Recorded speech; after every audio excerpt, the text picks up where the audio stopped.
बच्चों, आप सभी का हमारे YouTube चैनल आइडियल देव क्लासेस में स्वागत है। बच्चों, आज हम आपके लिए लर्निंग आउटकम आधारित लर्निंग गेम सामग्री के अंतर्गत विषय विज्ञान लेके आए हैं, जो कक्षा 7वीं के लिए है। और इस पुस्तक को राज्य शिक्षा केंद्र मध्य प्रदेश भोपाल द्वारा बनाया गया है। और किस सत्र के लिए बनाया गया है? सत्र 2022-23। चलिए देखते हैं खंड ब विषय विज्ञान। इसमें अध्याय 11 पढ़ेंगे। अध्याय 11 में क्या है? प्रकाश, छाया एवं परावर्तन, इसके बारे में अध्ययन करेंगे। इसका लर्निंग आउटकम क्या है? S610। चलिए इसमें देखते हैं क्या दिया है। रात्रि के समय जब पूर्ण अंधकार होता है तब हम अपने चारों ओर स्थित किसी भी वस्तु को नहीं देख पाते, लेकिन जब हम कोई टॉर्च या मोमबत्ती जलाते हैं तो उस स्थान पर स्थित वस्तु को हम देख सकते हैं। बिना प्रकाश के वस्तुओं को नहीं देख सकते। प्रकाश वस्तु को देखने में हमारी सहायता करता है। जो वस्तुएं सूर्य की तरह स्वयं प्रकाश का उत्सर्जन करती हैं उन्हें दीप्त पिंड कहते हैं। दीप्त वस्तुएं जैसे सूर्य, टॉर्च, विद्युत बल्ब आदि का प्रकाश जब किसी अन्य वस्तु जैसे कुर्सी, जूता, चित्रकार, पौधे पर पड़ता है तब हम इन्हें देख पाते हैं। देखिए इसके बाद दिया पारदर्शी, अपारदर्शी तथा पारभासी। यदि हम किसी वस्तु के आर पार नहीं देख सकते तो वह अपारदर्शी वस्तु है, जैसे दीवार, पुस्तक, लकड़ी या लोहे का दरवाज़ा। फिर क्या दिया है? यदि हम किसी वस्तु के आर पार देख सकते हैं तो वह वस्तु प्रकाश को अपने अंदर से होकर जाने देती है। ऐसी वस्तु पारदर्शी कहते हैं, जैसे हवा, पानी, कांच आदि। कुछ वस्तुओं के आर पार देख तो सकते हैं परंतु बहुत स्पष्ट नहीं। ऐसी वस्तु को पारभासी कहते हैं, जैसे तेल लगा कागज़, घिसा हुआ कांच। देखिए आगे क्या दिया हुआ है। छाया वास्तव में क्या होती है?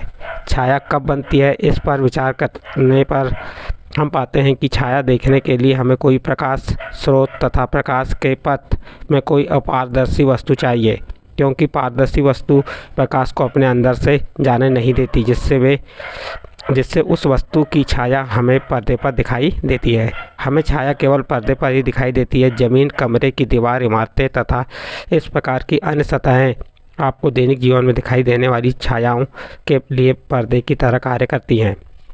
छायाओं से हमें वस्तुओं की आकृतियों के बारे में कुछ जानकारियाँ प्राप्त होती हैं। कभी कभी तो छाया हम सभी को वस्तु की आकृति के बारे में भ्रमित भी कर सकती हैं। छायाओं का बनना तभी संभव है जब प्रकाश केवल सरल रेखा में गमन करे। देखो छाया कब बन सकती है? जब प्रकाश सरल रेखा में गमन करता है।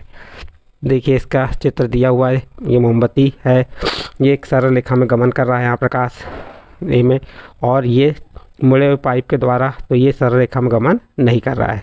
आगे देखते हैं यहाँ क्या दिया हुआ है। देखिए यहाँ क्या चित्र ए में हम सीधे पाइप द्वारा जलती हुई मोमबत्ती को देख सकते हैं, जबकि चित्र बी में मुड़े हुए पाइप द्वारा जलती हुई मोमबत्ती दिखाई नहीं देती। यह दर्शाता है कि प्रकाश एक सरल रेखा में गमन करता है। इस कारण जब कोई अपारदर्शी वस्तु इसे रोकती है तो उस वस्तु की छाया बनती है। इसके बाद दर्पण और परावर्तन के बारे में पढ़ेंगे। हम सभी घर पर दर्पण का प्रयोग करते हैं। आप दर्पण में अपने चेहरे को देखते हैं। जो आप देखते हैं वह दर्पण में आपके चेहरे का परावर्तन है। यह दर्पण के सामने रखी हुई वस्तुओं का परावर्तन भी दर्पण में देखते हैं। कभी कभी हम झील अथवा तालाब के पानी में पेड़ों की इमारतों तथा अन्य वस्तुओं का परावर्तन देखते हैं। प्रकाश किस प्रकार गमन करता है तथा यह किस प्रकार दर्पण से परावर्तित होता है, यह देखने के लिए हम एक क्रियाकलाप करते हैं। देखिए यहाँ पे एक क्रियाकलाप है, सरल रेखा में चलता हुआ तथा दर्पण से परावर्तित होता प्रकाश का चित्र है। एक थर्माकोल की शीट के एक किनारे पर एक कंघी तथा इसके दूसरे किनारे पर एक दर्पण लगाइए। दर्पण तथा कंघी के बीच कागज़ की गहरी रंगीन शीट बिछाइए। जब कंघी के सामने टॉर्च से प्रकाश किरणें डालिए, हम चित्र में दिखाए अनुसार पैटर्न प्राप्त करते हैं। इस क्रियाकलाप में हमें यह ज्ञात होता है कि प्रकाश किस प्रकार गमन करता है तथा यह किस प्रकार दर्पण से परावर्तित होता है। फिर आगे देखिए क्या दिया आगे। सूची कैमरा, पिन होल कैमरा। सूची कैमरा क्या है? सूची क्षेत्र कैमरे का उपयोग वस्तुओं के प्रतिबिंब देखने के लिए किया जाता है। सूची छिद्र कैमरे द्वारा हम किसी वस्तु का प्रतिबिंब देख सकते हैं जब वस्तु सूर्य के प्रकाश में रखी हो। चलिए वर्कशीट 1 देखते हैं। वर्कशीट 1 में प्रश्न क्रमांक 1 दिया है, दीप्त पिंड किसे कहते हैं? उत्तर हो जाएगा, जो वस्तु सूर्य की तरह स्वयं प्रकाश का उत्सर्जन करती हैं उन्हें दीप्त पिंड कहते हैं। नेक्स्ट प्रश्न देखिए, प्रश्न नंबर 2, किन्हीं 3 दीप्त वस्तुओं के नाम लिखिए।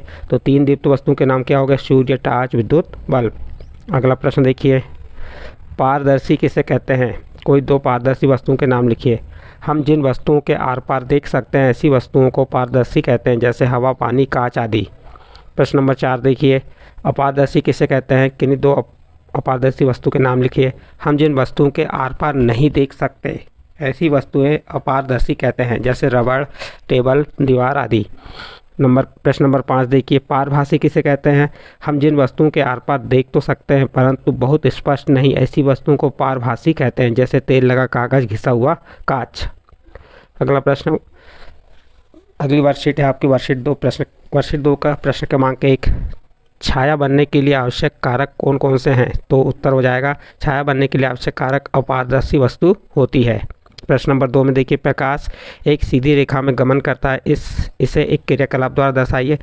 देखिए यहाँ मोमबत्ती द्वारा, एक बच्चे के पाइप के द्वारा हमने इसको दर्शा के बताएं कि यहाँ पर प्रकाश सीधी रेखा पर गमन करता है।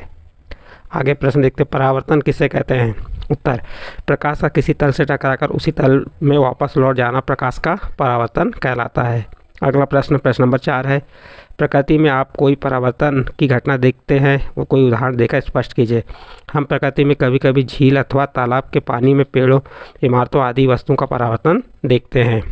अगला नेक्स्ट प्रश्न नंबर 5, प्रकाश के परावर्तन की घटना को किसी क्रियाकलाप के द्वारा प्रदर्शित कीजिए। देखिए एक क्रियाकलाप का चित्र बना के बताया। यहाँ एक कंघा है, यहाँ से प्रकाश दिए और यहाँ पे एक क्या दर्पण रख दिया और वहाँ पे प्रकाश जैसी कंघे से पार होता है और दर्पण टकराता है तो उसके कैसे परावर्तित किरणें होती हैं यहाँ दिखाया गया है। नेक्स्ट अगला प्रश्न देखते हैं, प्रोजेक्ट कार्य 1 है, अपने आसपास पाए जाने वाली 20 वस्तुओं की सूची बनाइए तथा उन्हें निम्नानुसार वर्गीकृत कीजिए। जैसे कांच, जल, वायु, प्लास्टिक, चश्मा, ये कैसे हैं? पारदर्शी हैं। पुस्तक, पलंग, दीवार, सोफ़ा, अलमारी, धातुएं, ये कैसी होती हैं? अपारदर्शी। फिर इसके बाद हमने यहाँ पे सूर्य, तारे, ये कैसे हैं? सूर्य और तारे। और बल्ब, सूर्य, तारे पारभासी हैं और बल्ब, घिसा कांच, सूर्य और तारे क्या हैं? दीप्त होते हैं। और यहाँ पे घिसा कांच है, तेल लगा कागज़ और बटर पेपर, ये कैसे हैं? पारभासी हैं। कॉपी, सोफ़ा, ये कैसे हैं? आपके अपारदर्शी हैं। इस प्रकार से आपको यहाँ से 20 वस्तुएं चुनना है, 20 वस्तुओं सूची बनाना है जो पारभासी, अपारभासी, पारदर्शी और दीप्त हैं और अदीप्त हैं। ठीक है। अब इसके बाद नेक्स्ट प्रश्न प्रोजेक्ट कार्य है, एक सूची छिद्र कैमरे का निर्माण कीजिए और इसकी विधि तथा उपयोग कीजिए। तो आप कक्षा 6 विज्ञान पुस्तक के अध्याय 11 प्रकाश, छात्राएं एवं परावर्तन का प्रश्न 110 की सहायता से कर सकते हैं इसे। चलिए अगर प्रोजेक्ट कार्य 3 है, क्या आप जागरूक हैं? जवाब हाँ या ना। क्या आप किसी खाली जगह या अपने घर में, स्कूल में इस्तेमाल होने पर चलते विद्युत उपकरण बंद करते हैं? हाँ। क्या आप दूरी की यात्रा करने के लिए साइकिल का पैदल यात्रा का विकल्प इस्तेमाल करते हैं? हाँ। आपको यहाँ पे हाँ या ना में आंसर देना है। फिर अगला प्रश्न है, क्या आप नए बिजली के उपकरण खरीदने से पहले उसका ऊर्जा दक्षता का लेवल चेक करते हैं? हाँ। क्या आपके घरों में दिन के समय ट्यूबलाइट तथा बल्ब की रोशनी की जगह दिन के उजाले या सूर्य के प्रकाश का इस्तेमाल किया जाता है? हाँ। फिर आगे देखते हैं, चलिए। क्या आपके घर में गैस बर्नर पर बर्तन के ऊपर ढक्कन ढक के भोजन पकाया जाता है? हाँ। क्या आपके घर सौर पैनल, सौर कुकर का उपयोग किया जाता है? हाँ। क्या आप भोजन को पकाने आवश्यक सभी सामग्रियों को पहले इकट्ठा करके रखते हैं? हाँ। फिर आगे देखिए, क्या आप भोजन को ठंडा होने के उपरांत फ्रिज में रखते हैं? हाँ। क्या आप अपने फ्रिज को बहुत ज़्यादा ठंडे मोड में सेट करके रखते हैं? हाँ। क्या आपके घर पानी गर्म करने के लिए इमर्सल रॉड का इस्तेमाल होता है? तो यहाँ पे यदि होता है तो आप हाँ लिखेंगे, नहीं होता तो नहीं। हमने हाँ लिखे हैं। क्या आपके घर में भोजन पकाने हेतु विद्युत हीटर का उपयोग किया जाता है? यदि किया जाता है तो हाँ लिखेंगे, नहीं किया जाता तो नहीं। क्या आप हर वर्ष अपने जन्मदिन पर एक पेड़ लगाते हैं? यदि लगाते हैं तो हाँ लिखेंगे, नहीं लगाते तो नहीं। क्या आप अपने मित्रों को पेड़ लगाने हेतु प्रेरित करते हैं? हाँ या नहीं में आपको इसका आंसर देना है।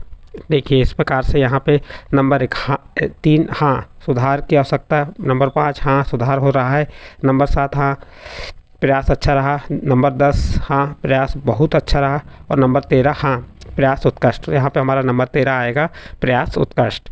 इसके बाद 100 आकलन देख लेते हैं। सही विकल्प चुनकर लिखिए। प्रश्न 1 है, सही विकल्प चुनकर लिखिए। ए नंबर दीप्त पिंड का उदाहरण है सूर्य, इसका सही आंसर क्या हो जाएगा सूर्य। नेक्स्ट बी नंबर देखिए, एक सफ़ेद रंग की शर्ट धूप में सूख रही है, इससे बनने वाली छाया का रंग कैसा होगा? तो इससे बनने वाली छाया का रंग काला होगा, इसका सेकंड नंबर का आंसर सही है। प्रकाश खालिस्तान में गमन करता है, तो इसका उत्तर सही हो जाएगा सरल रेखा में, सेकंड नंबर का ऑप्शन सही है। प्रश्न नंबर 2 देखिए, सत्य असत्य पहचान कर लिखिए। प्रकाश सरल रेखा में गमन नहीं करता, असत्य। जब प्रकाश के पथ में कोई अपारदर्शी वस्तु आ जाती है तो छाया बनती, सत्य। टार्च एक दीप्त वस्तु है, सत्य। पुस्तक एक पारभासी वस्तु का उदाहरण है, असत्य। प्रकाश की किरण जब दर्पण पर पड़ती है तो वह परावर्तित हो जाती है, सत्य।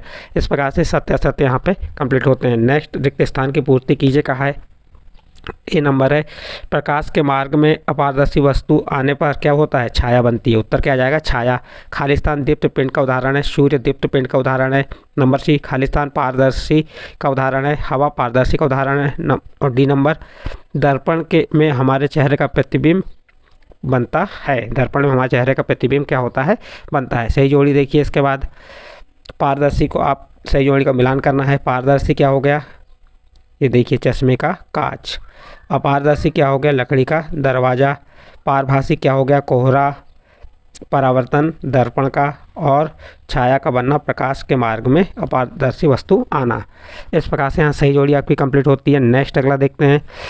एक पूर्ण अंधेरे कमरे में यदि आप अपने चेहरे के सामने कोई दर्पण रखें तो क्या आप दर्पण में स्वयं का चेहरा देख सकेंगे? कारण बताओ।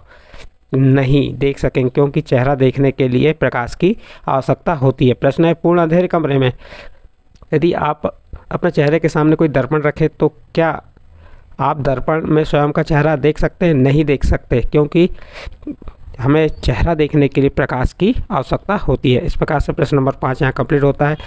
प्रश्न नंबर 5 के साथ इस प्रकार अध्याय 11 प्रकाश, छाया और परावर्तन यहाँ पे कंप्लीट होता है। यदि ये अध्याय आपके समझ आया है तो आप हमारे चैनल आइडियल देव क्लासेस को सब्सक्राइब कीजिए, लाइक कीजिए एवं अन्य ग्रुप में शेयर जरूर कीजिए।